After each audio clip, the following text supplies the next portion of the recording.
उत्तराखंड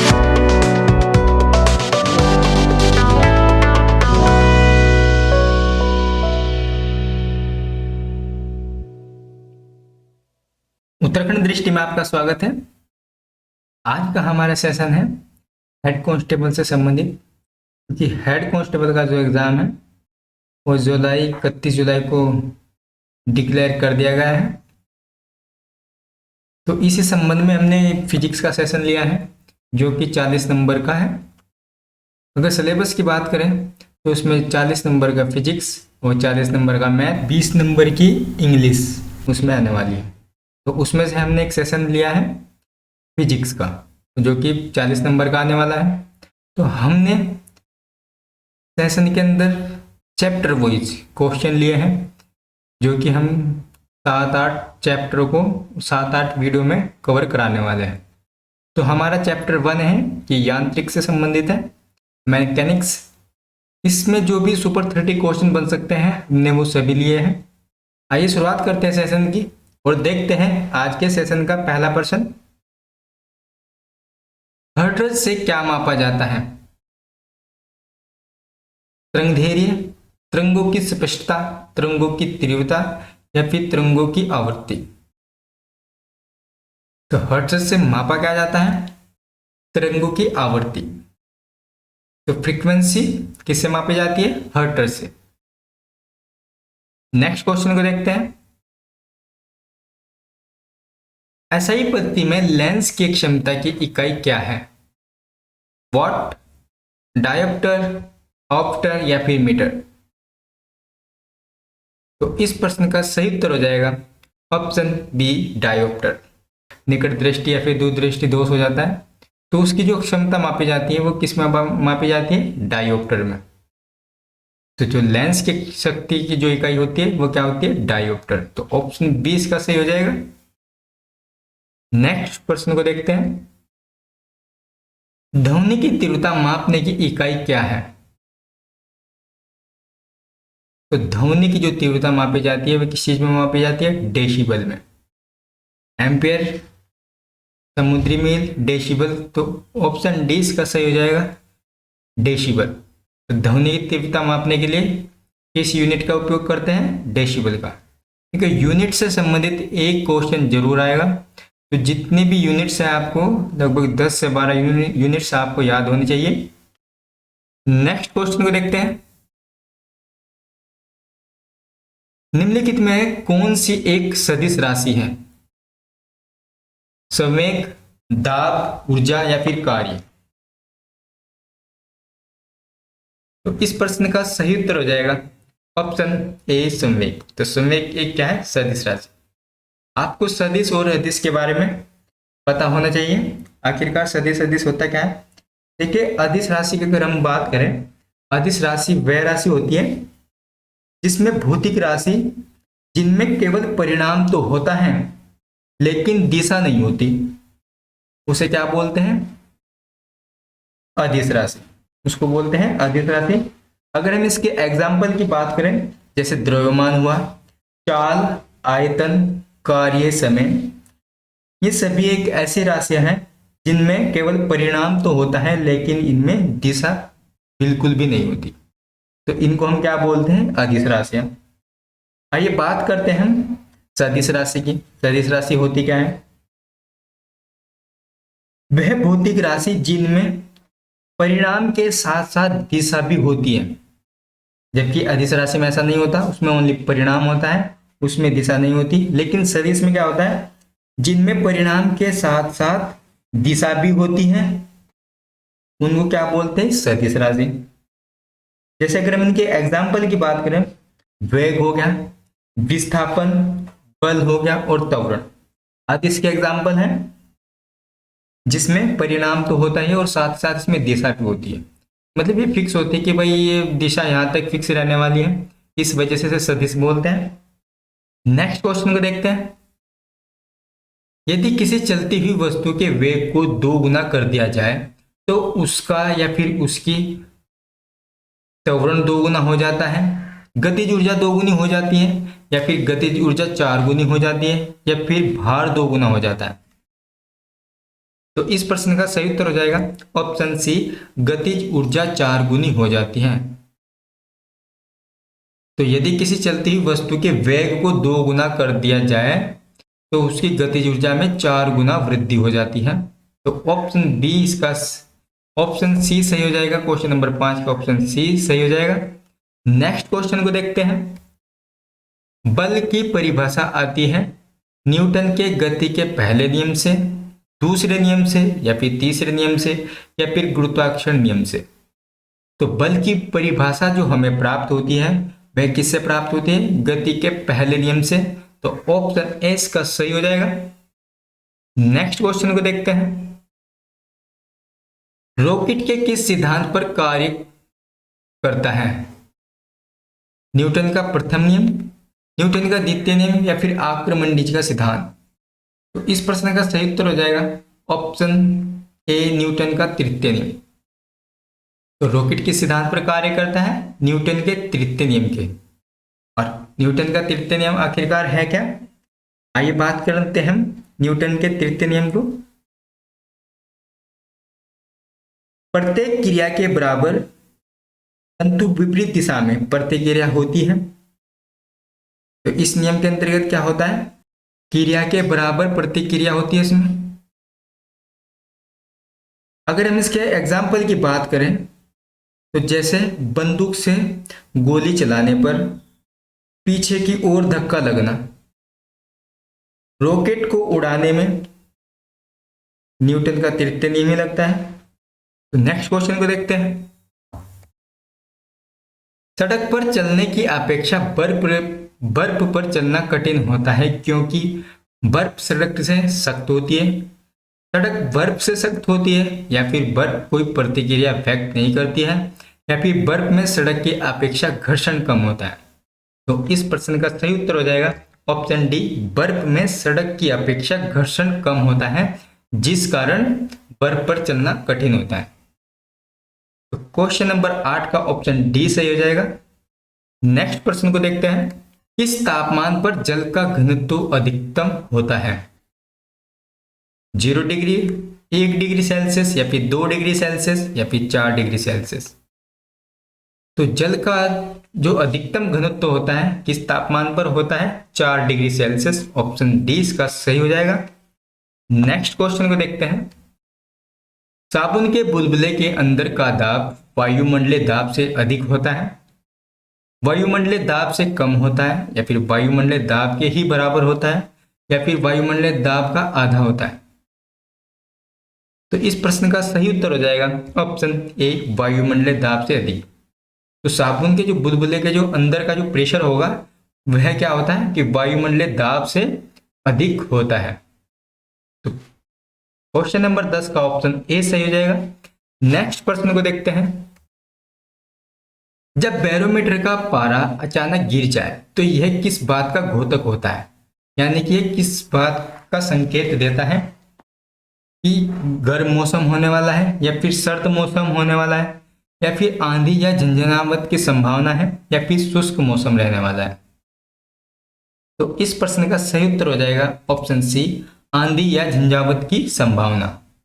तो जब बैरोमीटर का अचानक से पारा गिर जाए तो ये किस बात का संकेत देता है कि आंधी या झंझावत की संभावना है? तो क्वेश्चन नंबर 11 का ऑप्शन सी सही हो जाएगा। नेक्स्ट प्रश्न को देखते हैं। सूर्य पर ऊर्जा का निर्माण होता है नाभिकीय विखंडन द्वारा, नाभिकीय संलयन द्वारा, ऑक्सीकरण की अभिक्रिया द्वारा, या फिर अवकरण अभिक्रिया द्वारा? तो सूर्य पर ऊर्जा का निर्माण कैसे होता है? नाभिकीय संलयन द्वारा। ऑप्शन बी इसका सही हो जाएगा, नाभिकीय संलयन द्वारा। नेक्स्ट प्रश्न को देखते हैं। जब शुद्ध जल में डिटर्जेंट डाला जाता है तो पृष्ठ तनाव बढ़ जाता है, घट जाता है, या फिर अपरिवर्तित रहता है, या फिर अपरिमित हो जाता है? तो इस प्रश्न का सही उत्तर हो जाएगा ऑप्शन बी, घट जाता है। तो शुद्ध जल में जब डिटर्जेंट पाउडर डाला जाता है तो उसका जो पृष्ठ तनाव होगा वो क्या हो जाएगा? घट जाएगा। तो ऑप्शन बी इसका सही हो जाएगा। नेक्स्ट प्रश्न को देखते हैं। लोहे की सुई पानी की सतह पर किस कारण तैरती है? पानी के उत्प्लवन के कारण, पृष्ठ तनाव के कारण, श्यानता के कारण या फिर गुरुत्वाकर्षण बल के कारण। तो इस प्रश्न का सही उत्तर हो जाएगा ऑप्शन बी, पृष्ठ तनाव के कारण। तो लोहे की सुई पानी की सतह पर किस कारण से तैरती है? पृष्ठ तनाव के कारण। तो क्वेश्चन नंबर 14 का ऑप्शन बी सही हो जाएगा। नेक्स्ट प्रश्न को देखते हैं।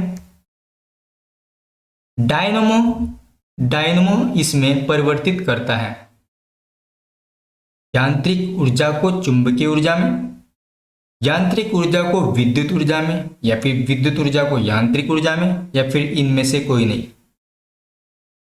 तो इस प्रश्न का सही उत्तर हो जाएगा ऑप्शन बी, यांत्रिक ऊर्जा को विद्युत ऊर्जा में कौन परिवर्तित करता है? डायनमो। तो डायनमो का कार्य क्या है कि यांत्रिक मैकेनिक ऊर्जा को इलेक्ट्रिक ऊर्जा में परिवर्तित करना। तो ऑप्शन बी इसका सही हो जाएगा। नेक्स्ट क्वेश्चन को देखते हैं। दूध से क्रीम निकाल लेने पर दूध का घनत्व बढ़ता है, या फिर दूध का घनत्व घटता है, या फिर अपरिवर्तित रहता है, या फिर उपरोक्त में से कोई नहीं। तो दूध से क्रीम निकाल लेने पर दूध का घनत्व बढ़ जाता है। तो ऑप्शन ए बिल्कुल सही हो जाएगा इसका। नेक्स्ट क्वेश्चन को देखते हैं। जब एक चल वस्तु की गति दोगुनी हो जाती है तो उसकी गतिज ऊर्जा दोगुनी हो जाती है, 4 गुनी हो जाती है, या फिर समान रहती है, या फिर 3 गुना बढ़ जाती है। तो इस प्रश्न का सही उत्तर हो जाएगा ऑप्शन बी, 4 गुनी हो जाती है। तो वस्तु की गति दोगुनी हो जाती है तो उसकी गतिज ऊर्जा कितनी हो जाएगी? 4 गुनी। तो ऑप्शन बी इसका सही हो जाएगा। नेक्स्ट प्रश्न को देखते हैं। प्रकाश वर्ष किसकी इकाई है? दूरी, समय, प्रकाश, या फिर धारा। तो प्रकाश वर्ष किसकी इकाई है? दूरी। तो ऑप्शन ए इसका सही हो जाएगा। आपको यूनिट से संबंधित तो सभी प्रश्न लगभग 10 से 12 क्वेश्चन आपको आने चाहिए, क्योंकि एक यूनिट्स एग्जाम के अंदर जरूर पूछी जाएगी। तो आपको एम्पियर हो गया, आपके जितने भी यूनिट्स हैं आपको कम से कम 10-12 यूनिट्स आपकी याद रहनी चाहिए। कुछ यूनिट्स हमने इस वीडियो में भी कवर की है जो इम्पोर्टेंट्स है। नेक्स्ट प्रश्न को देखते हैं। बल गुणनफल है द्रव्यमान और वेग का, द्रव्यमान और त्वरण का, भार और वेग का, या फिर भार और त्वरण का। तो बल गुणनफल होता है किसके? क्योंकि बल का जो फॉर्मूला क्या होता है? F बराबर ma। F मतलब कि बल बराबर द्रव्यमान एंड त्वरण। तो इस प्रश्न का सही उत्तर हो जाएगा ऑप्शन बी, द्रव्यमान और त्वरण, मतलब कि F बराबर ma। तो ma क्या है? गुणनफल है किसका? बल का। तो क्वेश्चन नंबर 19 का ऑप्शन बी सही हो जाएगा। नेक्स्ट प्रश्न को देखते हैं। बादल किस कारण से वायुमंडल में तैरते हैं? निम्न दाब, निम्न घनत्व, निम्न श्यानता, या फिर निम्न तापमान। तो इस प्रश्न का सही उत्तर हो जाएगा ऑप्शन बी, निम्न घनत्व। तो निम्न घनत्व के कारण ही जो बादल हैं वो वायुमंडल में क्या करते हैं? तैरते रहते हैं, क्योंकि उनका लो घनत्व होता है। नेक्स्ट प्रश्न को देखते हैं। निम्न में से क्या रैखिक बल के संरक्षण के आधार पर कार्य करता है? रॉकेट, हेलीकॉप्टर, या फिर विमान। ऑप्शन सी इसका सही उत्तर हो जाएगा, जो कि शो नहीं हो रखा है। तो इसका सही उत्तर हो जाएगा जेट विमान। तो जेट विमान होता है जो वह किस पर कार्य करता है? रैखिक बल के संरक्षण के आधार पर कार्य करता है। नेक्स्ट प्रश्न को देखते हैं। न्यूटन के पहले नियम को भी कहते हैं आघूर्ण का नियम, जड़त्व का नियम, या फिर ऊर्जा का नियम, या फिर संवेग का नियम। तो सबसे पहले तो हम बात करेंगे न्यूटन के पहले नियम को। तो पहला नियम कहता क्या है कि यदि कोई वस्तु विराम अवस्था में है तो वह विराम अवस्था में ही रहेगी। यदि वह एक समान चाल से चल रही है तो वह एक समान चाल से ही चलती रहेगी, जब तक कि उस पर कोई बाह्य बल लगाकर उसकी वर्तमान अवस्था में परिवर्तन नहीं किया जाए। आघूर्ण का नियम, जड़त्व का नियम, या फिर ऊर्जा का नियम, या फिर संवेग का नियम। तो पहले नियम को कौन सा नियम कहते हैं? जड़त्व का नियम भी कहा जाता है। और इसी नियम को गैलीलियो का नियम भी कहता है। दोनों चीज इंपॉर्टेंट है। तो न्यूटन के पहले नियम को जड़त्व का नियम एंड गैलीलियो का नियम, दोनों को न्यूटन के पहले नियम को कहते हैं। नेक्स्ट प्रश्न को देखते हैं। हवाई जहाज में फाउंटेन पेन से स्याही बाहर निकल जाती है क्योंकि ऊंचाई बढ़ने से वायु दाब में कमी आती है, ऊंचाई बढ़ने से वायु दाब में वृद्धि आती है, या फिर ऊंचाई बढ़ने से वायु दाब अपरिवर्तित रहता है, या फिर उपरोक्त में से कोई नहीं। तो इस प्रश्न का सही उत्तर हो जाएगा ऑप्शन ए, ऊंचाई बढ़ने से वायु दाब में क्या होती है, कमी आती है। तो जैसे ही आप हवाई जहाज में यात्रा करोगे, अगर आपके पास फाउंटेन पेन है, उसकी जो स्याही उस अगर इंक होगी जो बाहर इसलिए निकल जाती है क्योंकि जैसे जैसे आप ऊंचाई पर बढ़ते जाओगे तो वहां पर वायु दाब की कमी आती चली जाएगी, और जिस कारण फाउंटेन पेन की स्याही आपके सिक्के में से बाहर निकल आएगी। तो क्वेश्चन नंबर 23 का ऑप्शन सही हो जाएगा। ऊंचाई बढ़ने से वायु दाब में क्या आती है, कमी। नेक्स्ट क्वेश्चन को देखते हैं। हम दलदली सड़कों पर क्यों फिसलते हैं? गुरुत्वाकर्षण बल के कारण, अपेक्षित वेग के कारण, या फिर घर्षण की कमी के कारण, या फिर घर्षण की अधिकता के कारण। तो इस प्रश्न का सही उत्तर हो जाएगा ऑप्शन सी, घर्षण की कमी के कारण। तो दलदली सड़कों पर क्यों फिसला जाता है? क्योंकि वहां पर घर्षण की कमी होती है। नेक्स्ट क्वेश्चन को देखते हैं। पृथ्वी का पलायन वेग कितना है? 15 किलोमीटर पर सेकंड, 21 किलोमीटर पर सेकंड, या फिर 7 किलोमीटर पर सेकंड, या फिर 11.2 किलोमीटर पर सेकंड। तो जो पृथ्वी का पलायन वेग होता है वह कितना होता है? 11.2 किलोमीटर पर सेकंड। तो ऑप्शन डी इसका सही हो जाएगा। अगर हम पलायन वेग की बात करें, ये आखिरकार होता क्या है, ये 11.2 किलोमीटर पर सेकंड आखिरकार है क्या? देखिए, जब आप किसी वस्तु को 11.2 किलोमीटर पर सेकंड की रफ्तार से, जैसे ही पलायन जो पृथ्वी का जो क्षेत्र है उससे अगर वो पार कर कर चले जाएगी तो जिसे कहते हैं पलायन वेग, तो उस वस्तु का पृथ्वी पर वापस लौट कर न आना, ये पलायन वेग कहलाता है आपका। और इसकी जो स्पीड होती है वो कितनी होती है? 11.2 किलोमीटर पर सेकंड। नेक्स्ट क्वेश्चन को देखते हैं। जब किसी वस्तु को पृथ्वी से चंद्रमा पर ले जाया जाता है तो उसका भार बढ़ जाता है, या फिर उसका भार घट जाता है, या फिर भार में कोई परिवर्तन नहीं होता, या फिर वह पूर्ण रूप से भार रहित हो जाती है। तो इस प्रश्न का सही उत्तर हो जाएगा ऑप्शन बी, उसका भार घट जाता है। तो जैसे ही आप किसी वस्तु को पृथ्वी से चंद्रमा पर लेकर जाओगे तो उस वस्तु का भार क्या हो जाएगा? घट जाएगा। नेक्स्ट क्वेश्चन को देखते हैं। दूध से क्रीम निकाल लेने पर दूध का घनत्व बढ़ता है। रिपीट क्वेश्चन है, दूध का घनत्व घट जाता है। तो इस क्वेश्चन का सही उत्तर ऑप्शन ए हो जाएगा, दूध का घनत्व क्या हो जाएगा? बढ़ जाएगा। नेक्स्ट क्वेश्चन को देखते हैं। बर्नौली का सिद्धांत निम्न में से किसके संरक्षण का प्रकथन है? द्रव्यमान, ऊर्जा, रैखिक संवेग, या फिर दाब। तो बर्नौली का जो सिद्धांत है वह किस पर है? ऊर्जा पर। तो किसका संरक्षण का प्रकथन करता है? वह ऊर्जा का। तो क्वेश्चन नंबर 28 का ऑप्शन बी सही हो जाएगा। नेक्स्ट क्वेश्चन को देखते हैं। न्यूटन मीटर मात्रक है त्वरण का, बल का, या फिर शक्ति का, या फिर ऊर्जा का? इस प्रश्न का सही उत्तर हो जाएगा ऑप्शन डी, ऊर्जा का। तो न्यूटन मीटर मात्रक किसकी यूनिट है? ऊर्जा की। आज के सेशन का हमारा अंतिम प्रश्न है, देखते हैं आज के सेशन के अंतिम प्रश्न को। जब शुद्ध जल में डिटर्जेंट डाला जाता है तो पृष्ठ तनाव बढ़ जाता है, घट जाता है, या फिर अपरिवर्तित रहता है, या फिर अपरिमित हो जाता है?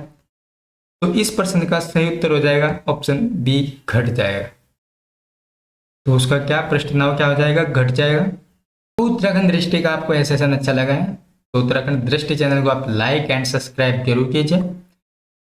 हम आपके सामने एक सेशन और लेकर आएंगे उत्तराखंड दृष्टि का। अगर आपको ये सेशन अच्छा लगा है तो उत्तराखंड दृष्टि चैनल को लाइक एंड सब्सक्राइब जरूर कीजिए।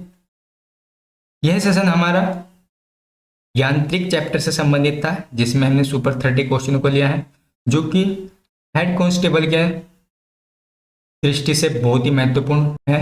नेक्स्ट जो सेशन है हमारा वह हीट से संबंधित होगा, जो हमारा चैप्टर हीट वाला है, उसमें भी हम सुपर 30 क्वेश्चन लेकर आने वाले हैं। तो आपसे फिर मुलाकात होगी अगले सेशन में, तब तक के लिए धन्यवाद।